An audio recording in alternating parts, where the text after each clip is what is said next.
One of your opponents, si dating Congresswoman Sol Aragones, she's saying, yun nga, na maraming kulang sa Laguna. Yung public hospitals daw, kulang sa kagamitan, kulang sa manpower.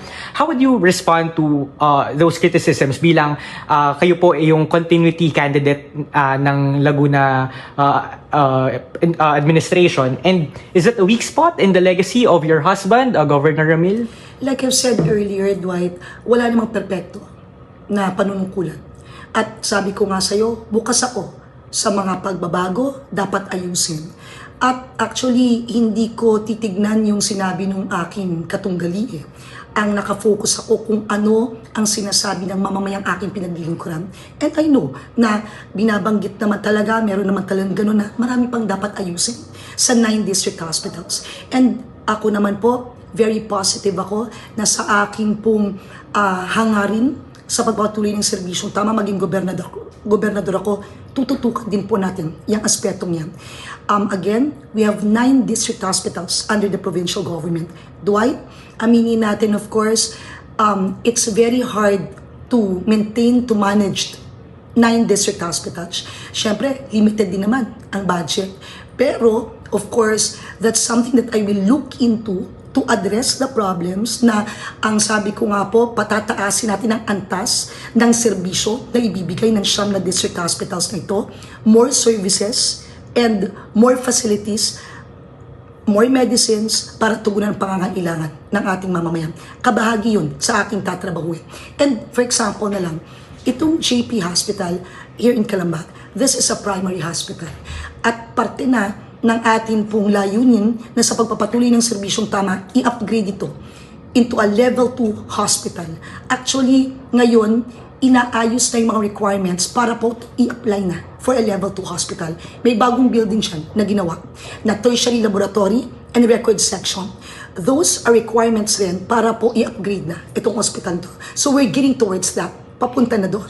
And that's something po na tatrabahuin ko at sasambutin ko kay Governor. So, ako po, hindi ko iniisip yung sinabi ng aking katunggali if yun po yung sinabi niya. Ako po, I'm listening sa tao ng aking pinaglilingkuran. At ako, bukas. I know, marami pang dapat trabahuin, dapat ayusin, at parte siya sa aking aayusin at tatrabahuhin sa pagpapatuloy ng serbisyong tama. Yung ating Blue Card program.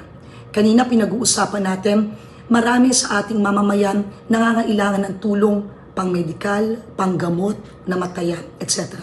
Kasi alam natin, kahit ikaw kumikita, may sweldo ka, kulang pa yan sa araw-araw na pangailangan ng pamilya mo. So, sa totoo lang, anong realidad, walang tao, ordinaryong mamamayan na may nakasave na pera pag may ganyan na mga emergency na pangailangan. So, anong tugon ng ating provincial government ng serbisyong tama?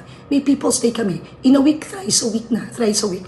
Malaking pondo ang nilaan. Actually, yun nga yung pinagmamlaki ko kanina na more than half of the budget of the provincial government goes to social services. And that's what I intend to continue in the province na malaking pondong nakalaan para po makatulong, matugunan ang iba't ibang pangangailangan ng ating mamayan sa gamot, sa pagpapa-ospital, namatayan, etc. So palalakasin pa po ito.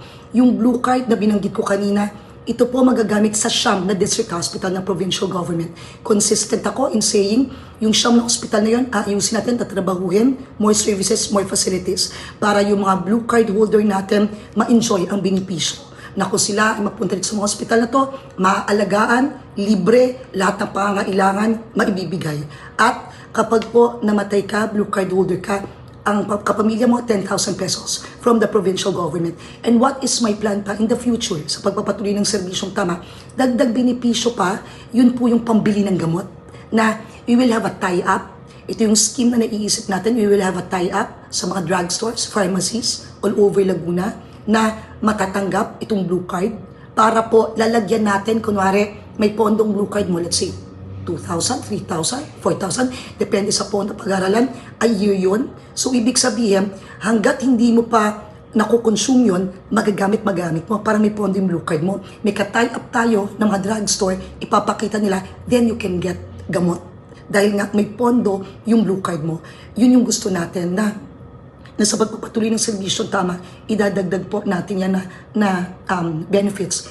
And, Dwight, yung Laguna Regional Hospital, I want to share this with you. Alam niyo po, for the longest time, Laguna lang ang walang DOH-run hospital in Calabarzon. Ang Batangas Medical Center, it's a DOH-run hospital. Nagkataon located in Batangas, pero sino unang nakikinabang? Batanggenyo. Ang laki ng populasyon ng Laguna. Sabi nga, ang Laguna, #1 contributor sa national economy, sa national gross domestic product. So, mula nung naging kong ako, yun yung iniisip ko na dapat mas malaking tulong pa ang ibigay ng national government sa Laguna, considering ang laki ng populasyon namin. Kaya mula noon, during the 18th Congress, final ko na ang bill. Nung una nga, renationalization of a district hospital. Kasi gusto namin nga, meron ding DOH-run hospital in the province that will complement yung maliliit na government hospital na funded and managed by the provincial government. Yun yung gusto namin. Hanggang sa nabago yung aking sinulong na batas, hanggang umabot ng 19th Congress, I refiled the bill at ito na establishment of a Laguna Regional Hospital dito po sa ating lalawigan. At naipasa po natin to, batas na ito ngayon. At noong 2024, yung initial budget for that, pinaglaban natin, may 150 million, 2024. 2025, again, pinaglaban po natin. So, nakapaloob sa 2025 approved national budget of 2025, yung dagdag na pondo para dito. All in all, may 250 million na pondo ito. So, sinisimula na siya tayo. At paano po, ang ganda nung naging partnership namin ni Gov. Ako as kung pinaglaban ko yung batas, yung pondo. Si Gov, yung lupa. Kasi ang kailangan ng DOH dito, at least 2 hectares. May lupa na pag-ari ang provincial government in Bae, dinunit sa Department of Health. 2 hektarya. That's why, sinisimula na itayo ang Laguna Regional Hospital. So, ngayon, ang focus ko, palakasin ang 9 district hospital. Kung itong JPRN, i-upgrade natin to level 2. Itong Laguna Medical Center, yan ang level 2 hospital ngayon, i-upgrade natin to level 3, training hospital. So, magko-complement na siya sa bawat isa. At yung Laguna Regional Hospital, pag natapos, iko-complement itong maliliit na government hospital. That way, mas strengthen ang healthcare system of the province of Laguna. Na yung aming mga kababayan will no longer go to Batangas Medical Center nor to PGH because we have our own tertiary hospital here. So, iko-complement yung maliliit na government hospital natin. So, mas strengthen yung healthcare system of the whole province. Yun na po, dun na po patungo.